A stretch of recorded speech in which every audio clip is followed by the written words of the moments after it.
Biraz bağışlayasınız, bir balaca boğazından bağlı problemlər, ona görə böyük avazını oxuya bilmədim. İnşallah ki, əziz və dəyərli qardaş bazılarımız üzürlü hesab eləsinlər. Və bu ayələrin savabını da Allah cəmi dünyasını dəyişən həmvətənlərimizə, şəhidlərimizə, 1-ci Qarabağ, 2-ci Qarabağ şəhidlərinə, dünyasını dəyişən valideynlərimizə, qardaş bazılarımıza, İslam yoluna xidmət göstərmiş böyük alim və alimələr, seyid-seydələr, füqahalar, fəqihlərin ruhları üçün əta edik Allahın rızayətini. Allah hamısına rəhmət eləsin, yerləri behişt olsun inşallah.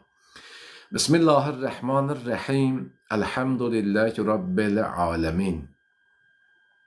Həmd olsun aləmlərin Rəbbi olan Allahımıza ki, Allah bugün də bizə qismət elədi və siz əzizlərin xidmətində ola bildik.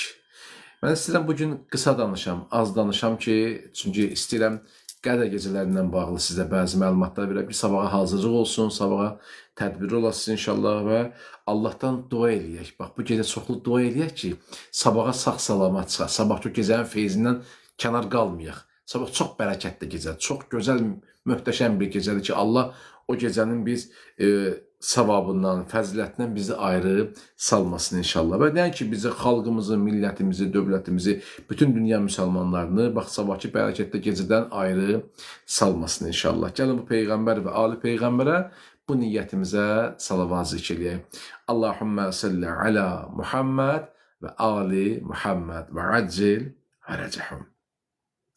Mən bir yenə hədis demək istəyirəm. Bu hədis Əhl-i-Sünnə qardaşlarımızın kitabları çox böyük, məşhur bir hədisdir. Çox, hətta kitablarda belə, səhih sənədlərdə belə qeyd olunan hədislərdəndir. Hədis-ü teyr hədisi var, quş hədisi var. Bilmirəm, bu hədisi eşitmişsiniz yoxsa yox. Səhih Buxaridə, Səhih Müslimdə, bu kitablarda həmin məhz bu hədis səhih sənədi ilə qeyd olunubdur. İstəyirəm elə o hədisi Əhl-i-Sünnə qardaşlarımızın dilindən, onların kitablarından nəql eləyəm. Həm bizlər üçün, sizlər üçün təbərrük olsun, elə sabahki gecəyə də bir növ hazırlıq olsun inşallah. Bəlkə də əzizlərimizdən bu hədisi ilk dəfə də eşidirlər, bəlkə də bilənlər var idisə, onlar üçün də təbərrük olsun. Əmir əl-Müminin əleyhissalamın belə deyək, fəzilətinə və üstünlüyünə dəlalət eləyən bir hədislərdəndir və bir faktlardandır, bir dəyərdir. Yazırlar ki, həmin bu iki kitabda hədis sənədlə qeyd olunur hədis. Ənəs ibn Malik deyir, bir gün bir nəfər Peyğəmbər salavatullah üçün bişmiş toyuq gətirmişdi. Məsələn, olur da indiki, mən bilmirəm, əvvəllər xatırlayırsınız, belə bir şeylər var. Məsələn, qonşu bir şey pişirəndə o bir qonşuya pay aparardı. Bilmirəm, adətən rayonlarda, ətraf bölgələrdə belə adət-ənənələr var. Mən bilmirəm, Bakın kəndlərində bəlkə də var, bilmirəm. Ola bilsin, əzizlər var, mən bilmirəm, görüblər bəlkə də. Məsələn, əvvəllər belə bir şey vardı. İndi də var əslində. Qonşu bir şey bişirir, həmin bişirdiyi yeməkdən bir qab qonşuya aparır. Niyə? Bir də onun qoxusu gələr, məsəl üçün da eşidərlər, bilərlər, yaxşı çıxmaz. Bəlkə onun həyatında qonşuda bir xəstə var və bəlkə üzürsən bir xanımdır, bacımızdır, anamızdır, hamilədir, övlad dünyaya gələcəkdir. Yəni, belə bir ənənə var bizim xalqımızda, çox bəyənilən bir ənənədir. Adətən qonşu bir şey bişirəndə bir qab ondan bir qonşuya aparır. Ya bir şirniyyatdırsa, ondan bir qab qonşuya aparıb verir. Belə bir ənənəmiz var, əslində təqdirə layiq bir ənənədir. İndi bir nəfər bir toyuq bişirir, bişmiş bir toyuq olur. Aparır Peyğəmbər salavatullah ehsan eləməyə ki, ya Peyğəmbər, mən sənin üçün ehsan eləmişəm, qəlbimdən keçib. Həmd olsun, aha, əzizlər də yazırlar ki, bəli, bizim kənddə, rayonlarda belə şeylər var. Çox şükür. Gətirir Peyğəmbərə, ehsan edir ki, ya Peyğəmbər, bunu sizə ehsan edirəm. Peyğəmbər əlini asıb Allaha dua eləyir. Əslində bu məşhur hədisdir, tələbələr bu hədisi bilirlər, yaxşı bilirlər.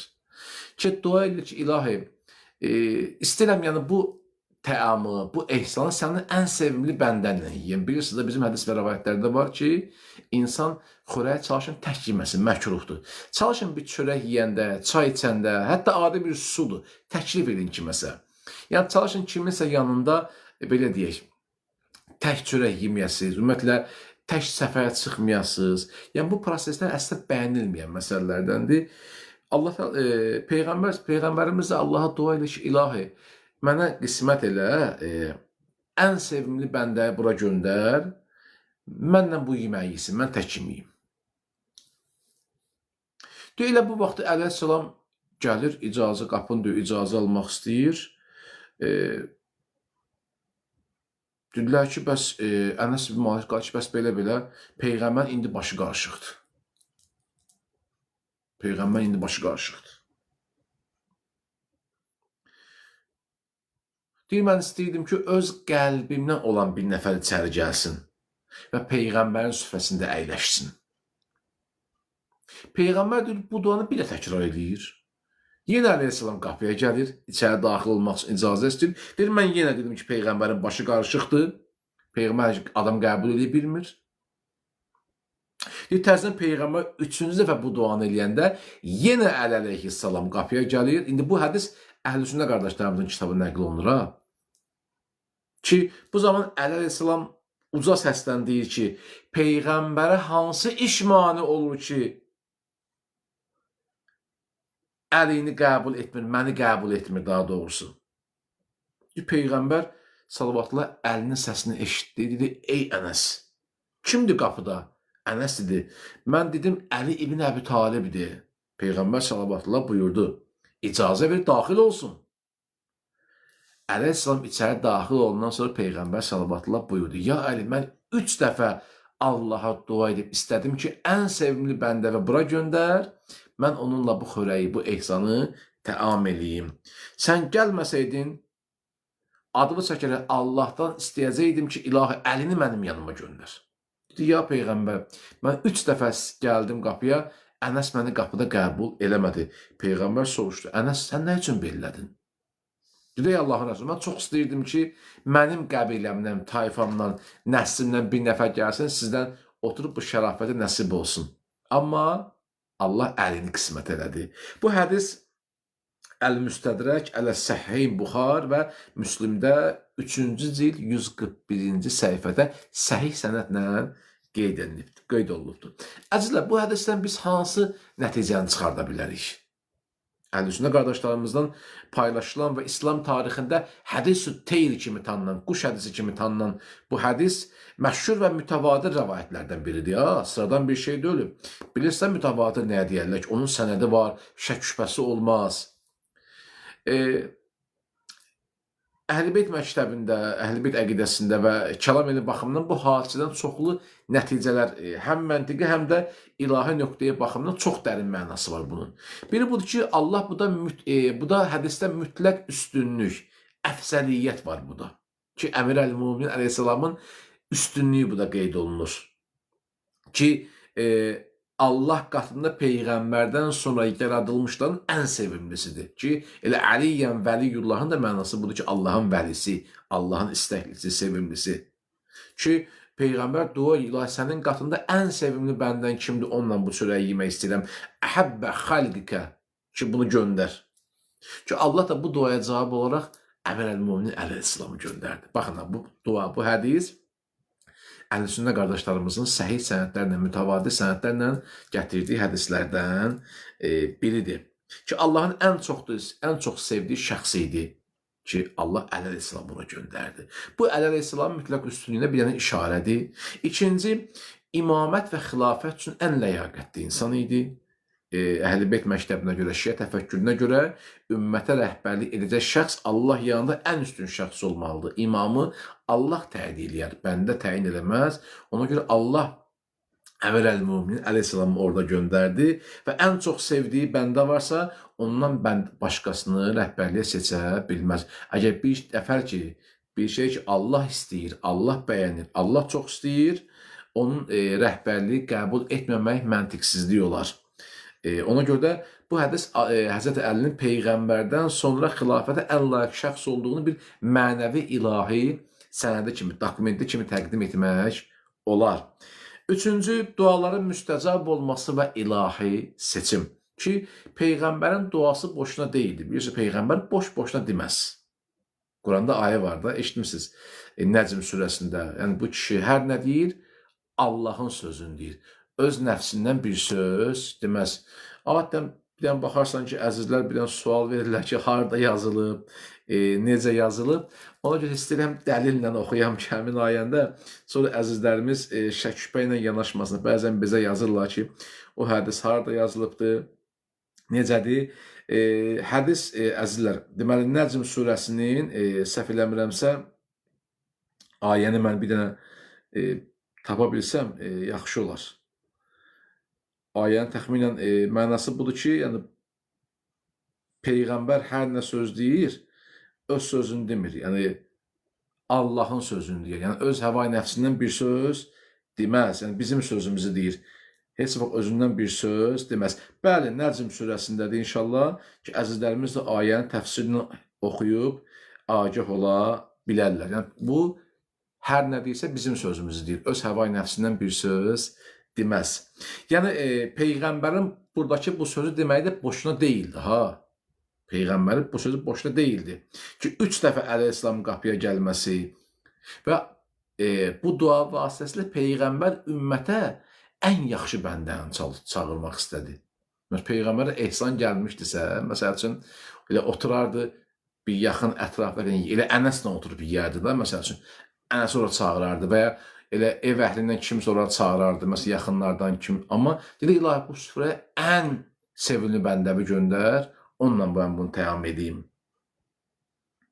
Və Allah bu duanı qəbul elədi. Yadda saxlayın, Allahın iradəsi bəşəri maniyədən üstündür. Ənəs neçə dəfə mani olmağa çalışdısa, sonda Əleyhisselam Peyğəmbərin görüşü baş tutdu, süfrəyə Əmir əl-Möminin əyləşdi. Yəni, bir şey Allah istəyirsə, bəndə heç eləməyəcək. Allahın düşündüyü bir şey var. Dünya nə düşünsün, Allahın öz iradı var. Dünya nə istəsin, Allahın öz iradı var. Dördüncü, Ənəs ibn Malikin burada rəftarı var və səhabə amili özünü burada aşkara göstərir. Bu, həm də bəzi səhabələrin xəta edə biləcəyini və ya qəbiləçi təəssübkeşliyi burada özünü göstərir. Mən istəmirəm bu məsələyə varam. Bəzi hədislər ki var, Peyğəmbər səhabələri cənnətdən müjdələnmişdir. Bütün səhabələrə aid deyil bu. Ki, bu hədisin özünün bir tarixi var, özünün bir əsası var.